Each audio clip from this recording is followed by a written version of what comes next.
They called it the Vault, a fortress of firewalls, encryption keys, and classified codes, buried deep within the NSA's cyber division, known only to a handful of the most trusted engineers. Inside it lay digital weapons so powerful they could paralyze a nation. Programs designed to break into foreign systems, steal secrets, even destroy infrastructure, all with a few silent keystrokes.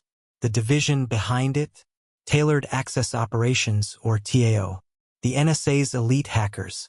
They built digital skeleton keys that could slip into any network: Iran, China, Russia, you name it. If the CIA was the spy with a silencer, the NSA was the phantom with a keyboard. But sometime in 2016, something impossible happened. A ghost walked through the vault's walls. Files began to move. Compressed folders, encrypted payloads, quietly copied, zipped, and exfiltrated. No one heard any alarms. No footprints were seen. Just an echo in the logs, a signature so subtle even the NSA didn't see it. Weeks later, a strange message appeared online. We hack Equation Group. We give you best cyber weapons from the shadows. We auction the files. You can buy. Many interested peoples. The signature? The shadow brokers. No one had ever heard of them. And yet, the files they posted were real. Code names known only inside the NSA. Digital fingerprints matching America's most secret hacking tools. It was as if someone had walked into Fort Knox and live-streamed the gold. Cyber experts panicked. Governments froze. Even the hackers couldn't believe what they were seeing. Who were the shadow brokers? How had they done it? And most importantly, what did they want? The answers were coming. But the world wasn't ready for what they'd unleash next. The shadow brokers spoke like phantoms. Their messages, part ransom note, part taunt, appeared on obscure corners of the internet. Their grammar was broken. Their tone, mocking. Equation Group losing their magic tools. The shadow brokers have all the best stuff. Maybe Equation Group no longer has happy day. Equation Group, that was the NSA's codename inside cybersecurity circles. Which meant only one thing. Whoever the shadow brokers were, they knew things that shouldn't be public. At first, the InfoSec community thought it was fake, another hoax. But then, line by line, they recognized signatures. Real exploits. Real NSA tools. The crown jewels of American cyber warfare, now out in the wild. The dump included names like Eternal Blue, Double Pulsar, Fuzzbunch, tools capable of exploiting Windows systems on a massive scale. It was like someone handing out loaded weapons. But in cyberspace, as analysts began testing the leaks, panic spread. The tools worked perfectly. No amateur hacker could have built them. They were government-grade pure NSA code. And then the messages got stranger. Maybe shadow brokers hack Russia, maybe China. Maybe China hack shadow brokers. Maybe we are insiders, maybe not. It was a riddle. Every line contradicted the last. Some said they were Russian intelligence playing a psychological game. Others whispered about a rogue NSA insider, perhaps even Edward Snowden's successor. Meanwhile, the brokers began something no one had ever tried before. An auction for stolen cyber weapons. They claimed to hold the best files. Priceless exploits worth millions. They invited bidders in Bitcoin, promising to hand over the rest to the highest bidder. But the world didn't play along. The bids were low. The brokers got angry. And when they didn't get what they wanted, they did something that sent shockwaves through every intelligence agency on Earth. They decided to leak the rest. Within days, the internet was on fire. And the weapon they unleashed would soon cripple hospitals, airports, and entire nations. In the summer of 2016, a strange post appeared on Pastebin and obscure hacker forums. The shadow brokers were back. And this time, they were holding a cyber auction. Attention world! The shadow brokers have more Equation Group files. You like cyber weapons? You can buy. The tone was playful, almost childish. But the content? Anything but. They claimed to have the crown jewels of the NSA's most secretive hacking arsenal. Tools so rare and dangerous they could be used to break into banks, hospitals, even entire governments. And they wanted money. Lots of it.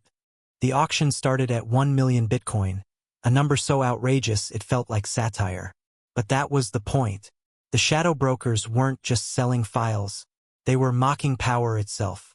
For years, the NSA had quietly broken into foreign systems under the banner of national security. Now someone had flipped the script. The hunter was suddenly the hunted. Cybersecurity experts around the world were torn. Some thought it was a bluff, an elaborate stunt. Others were terrified it wasn't. And then came the proof. The brokers released a free sample, a small batch of NSA exploits like a taste test before the full meal.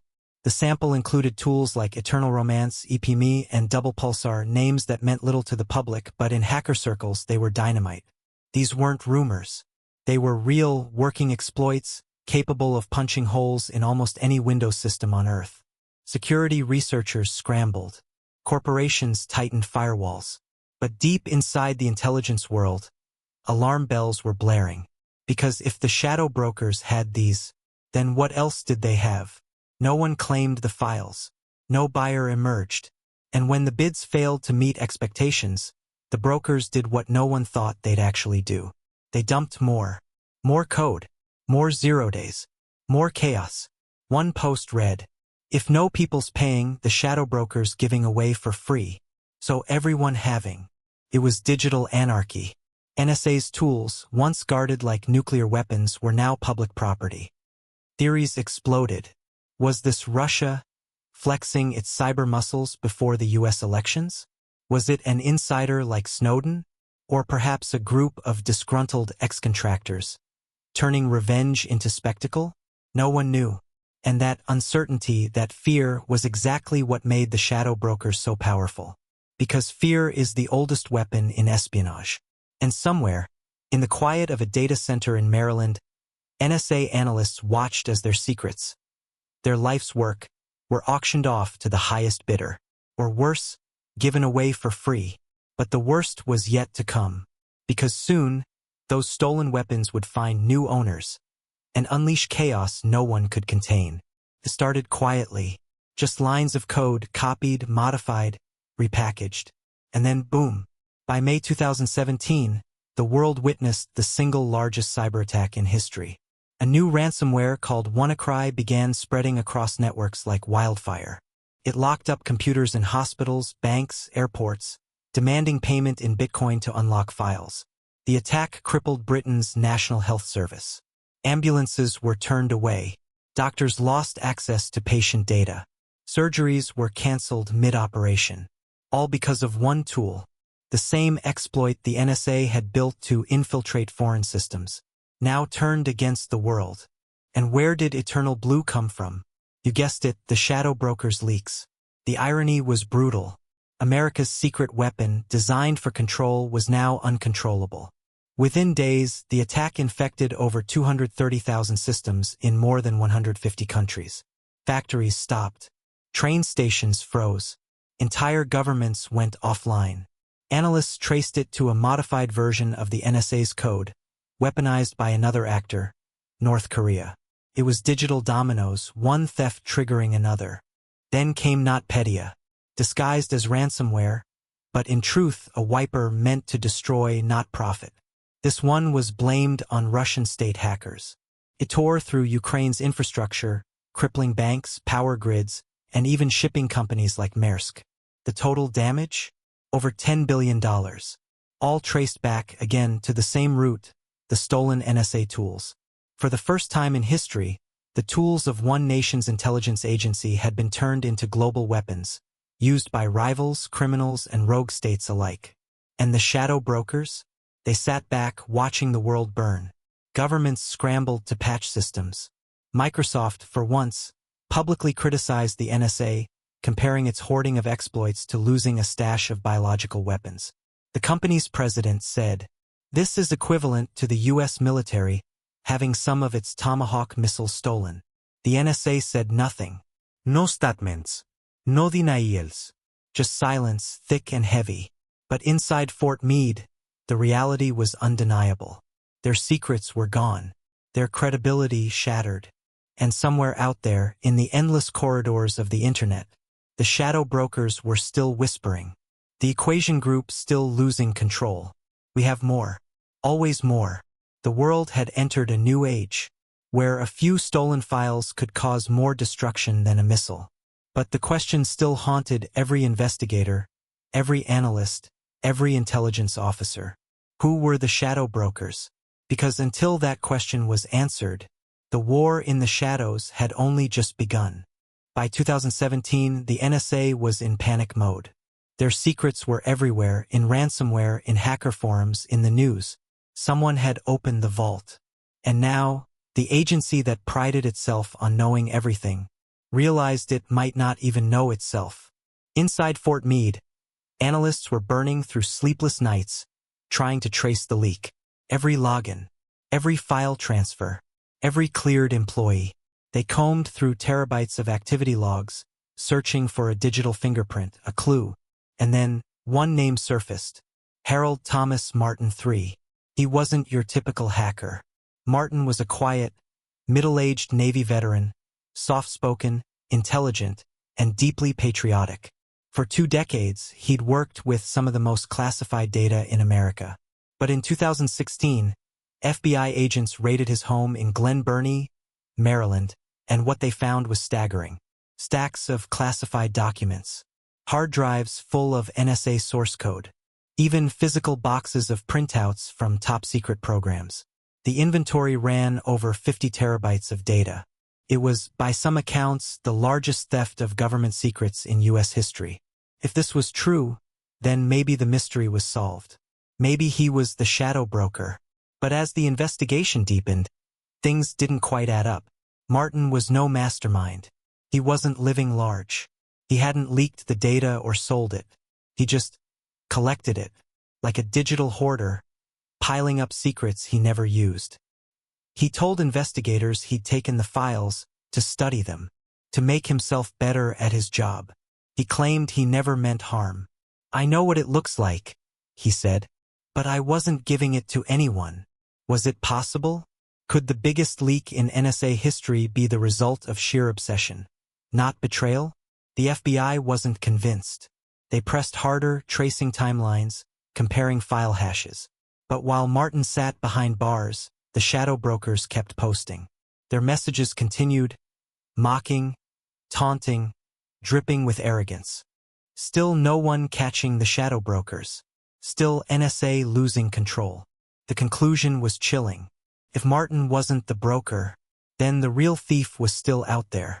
Imagine working in the world's most secure agency and realizing someone right beside you might be the traitor. That was Fort Meade in 2017, a place gripped by distrust, by paranoia. Every analyst, every engineer, every contractor was a potential suspect.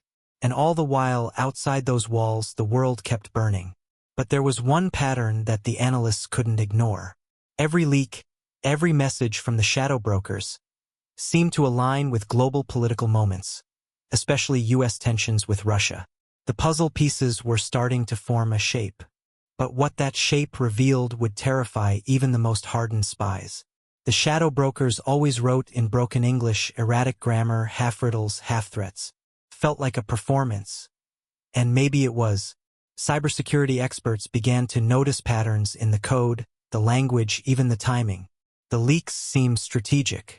Every major release coincided with a political scandal in Washington, or a new round of sanctions against Moscow.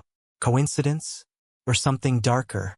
In one dump, the brokers included a direct message. "We give you free files when USA attacking Russia." It was a taunt and a clue. The intelligence community quietly reached a consensus. The shadow brokers weren't just hackers. They were a front, most likely tied to Russian intelligence, the GRU. This wasn't about money anymore. This was espionage. The code wasn't just stolen for ransom.